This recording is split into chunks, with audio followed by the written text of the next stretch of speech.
Di level kompetisi tertinggi, memenangkan balapan cukup sulit. Tetapi walaupun demikian, sesekali sebuah mobil biasanya akan muncul.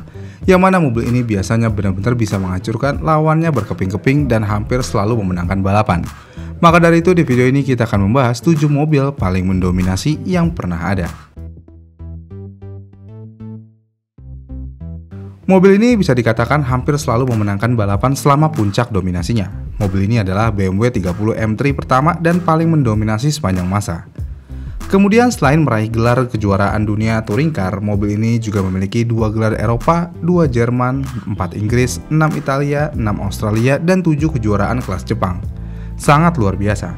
Dan meskipun beberapa kemenangan di kelas Jepang agak gimana gitu ya karena hampir setiap tim menggunakan M3, namun kemenangan pada balapan ketahanan 24 jam adalah cerita yang berbeda.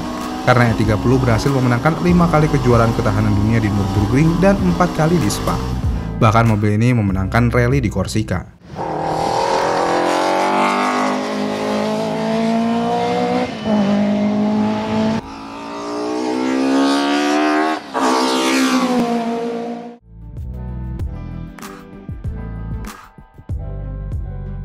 Apa yang kita pikirkan ketika ditanya mobil rally terbaik yang ada?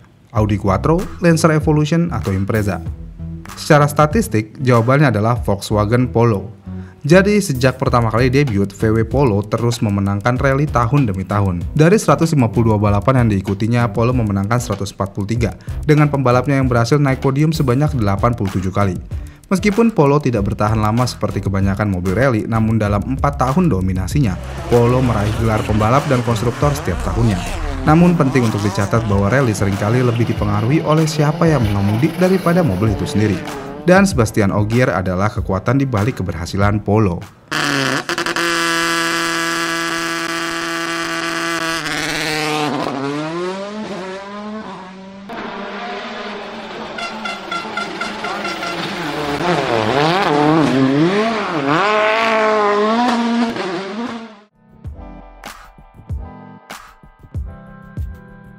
Di ujung spektrum yang berlawanan dari rally adalah Formula One. Di F1, kecepatan tertinggi sangat penting untuk menang, dan RB19 milik Red Bull adalah mobil yang hampir tidak terkalahkan. Mobil ini hampir memenangkan keseluruhan balapan dalam satu musim dengan tingkat keberhasilan 95%. Kenapa mobil ini sangat dominan? Ya karena mobil ini didukung oleh suspensi yang memungkinkan mobil lebih rendah tanpa mengorbankan downforce, efektivitas DRS, dan juga manajemen ban yang sangat baik. Selain itu, RB19 juga lebih ringan dari pendahulunya dan mesin Honda di mobil ini juga sudah disempurnakan, yang mana mobil ini benar-benar mengalami musim yang mengesankan tanpa kegagalan mekanis sepanjang musim.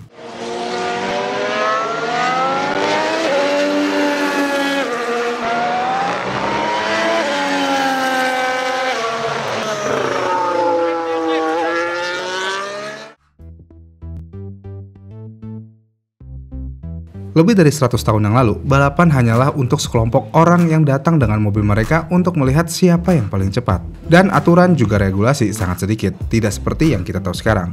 Kita ambil contoh dengan Bugatti tipe 35 ini. Ini adalah mobil yang sama berkompetisi dalam Grand Prix dunia, balapan ketahanan, rally, dan mungkin hal lain. Dan mobil ini memenangkan semua kompetisi tersebut. Dan Bugatti mengklaim bahwa tipe 35 memenangkan lebih dari 2000 balapan antara 1924 dan 1930. Ya, meskipun beberapa catatan dari waktu itu hilang, namun prestasi ini tetap mengesankan. Mungkin Bugatti T35 terlihat kuno sekarang, tetapi pada saat itu Bugatti ini adalah sesuatu yang luar biasa. Dan ini mungkin merupakan mobil pertama yang mencoba menjadi seringan mungkin.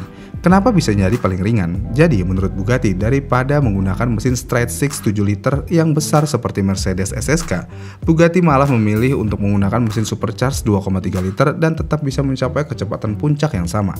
Selain itu, banyak bagian bodi mobil juga dibuat dari aluminium, termasuk roda yang besar. Kemudian dengan ringannya berat mobil ini tentu aja membuat mobil jadi lebih mudah dikendalikan. Namun walaupun ini adalah mobil tercepat pada saat itu, bukan berarti memenangkan balapan menjadi mudah. Karena lihat aja mobil ini, untuk mengendarinya aja sepertinya sudah sangat sulit, apalagi diajak balapan.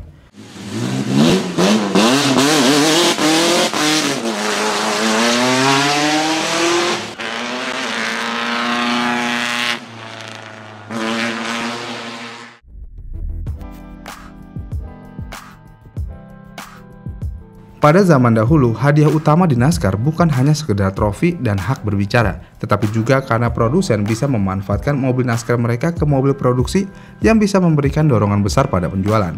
Jadi zaman dulu ada ungkapan seperti menang pada hari Minggu, jual pada hari Senin. Dan ungkapan tersebut berasal dari mobil ini. Dan dengan NASCAR, semua pengguna Dodge menjadi terhubung. Jadi ketika Dodge menang, pemilik Dodge juga menang. Namun upaya ini tidak selalu berjalan dengan baik semakin tahun, meskipun mobil ini memiliki upgrade mesin yang lebih baik. Karena pada akhirnya Charger kesulitan melawan Ford Torino, karena Charger memiliki aerodinamika yang buruk. Mengetahui hal tersebut, akhirnya mereka mendatangi insinyur roket dari divisi rudal Chrysler untuk membantu mereka. Jadi konsepnya pasang hidung dengan model pesawat, ratakan jendela belakang, dan yang terakhir sayapnya lebih tinggi. Dan mereka menyebutnya Charger Daytona. Kemudian sesuai dengan peraturan yang ada, mobil ini adalah mobil produksi jalan raya yang legal di lintasan. Dan hasilnya, Daytona dapat mendominasi kompetisi ini. Dan ini adalah mobil pertama yang mencapai kecepatan 321 km per jam dalam balapan. Sementara yang terbaik yang bisa dilakukan Ford adalah 305 km per jam. Kemudian setelah 800 km balapan berjalan, Ford akhirnya menyadari dan mengeluh. Ternyata itu mobil balap, bukan mobil produksi sungguhan. Itu curang dan Ford merusak semuanya. Kenapa begitu? Jadi NASCAR menerapkan aturan jika tim akan menggunakan sayap belakang yang besar, tim tidak boleh memiliki mesin lebih dari 350 kubik inci. Dengan demikian mobil tersebut di-banned dan penjualan Daytona pun langsung menurun tajam.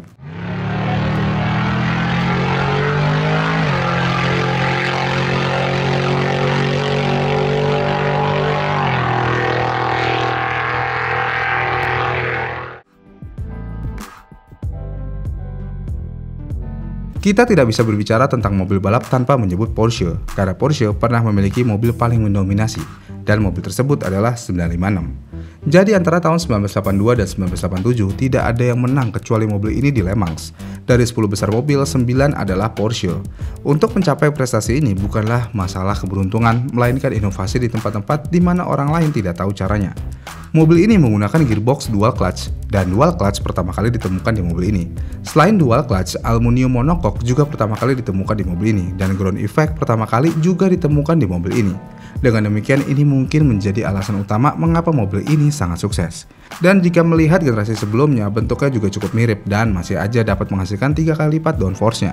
Selain itu, 956 adalah mobil yang memegang rekor lap tercepat terlama di Nürburgring, yaitu selama 35 tahun.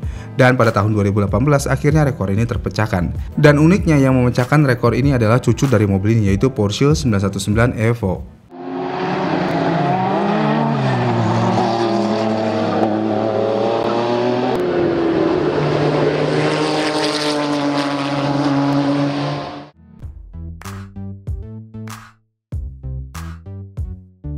Nissan Skyline GT-R R32 dari tahun 90 hingga 93 selalu memenangkan setiap balapan di kejuaraan mobil touring Jepang. Walaupun namanya kejuaraan mobil touring Jepang atau JTCC kala itu, jangan berpikir bahwa JTCC hanya untuk mobil Jepang aja, karena mobil dari berbagai merek juga diizinkan di sini. Dan dominasi R32 tidak terbatas hanya di Jepang aja, karena di event tahunan Betrus 1000 R32 juga berhasil mendominasi. Dan biasanya di Betrus hanya akan ada pertarungan antara mobil V8 Australia dari Holden dan Ford. Tetapi ketika Nissan muncul, semua persaingan itu sudah tidak ada lagi, karena panggungnya diambil oleh Nissan. Dan saat itulah jurnalis Australia memberi GT-R R32 julukan terkenalnya, yaitu Godzilla, monster dari Jepang yang membawa kehancuran. Dan orang juga sering menautkan kesuksesan ini pada mesin RB26 DETT yang dalam spesifikasi standar menghasilkan 280 horsepower, sementara untuk balapan bisa mencapai 600 atau bahkan 800 horsepower. Ya, meskipun itu adalah alasan besar, namun satu alasan yang lebih besar mobil ini bisa mendominasi adalah sistem penggerak 4 roda Atesa ETS-nya. Nissan sebenarnya melihat sistem ini dari Porsche 959 yang pada saat itu adalah hypercar paling canggih di dunia. Dan Nissan membongkarnya untuk melihat bagaimana sistem penggerak 4 roda bekerja dan berpikir mereka bisa melakukannya lebih baik dari itu. Dan memang mereka melakukannya sampai pada titik di mana pada tahun 94 seluruh kategori balap grup A yang bersaing dengan Skyline dihapuskan.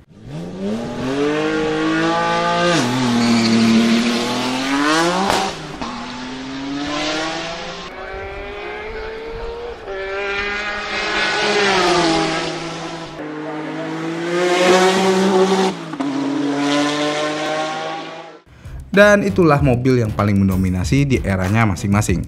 Bagaimana nih menurut kalian? Komen di kolom komentar di bawah ya. Dan jika kalian suka dengan video ini, kalian bisa like dan subscribe channel ini. Dan sampai jumpa di video selanjutnya.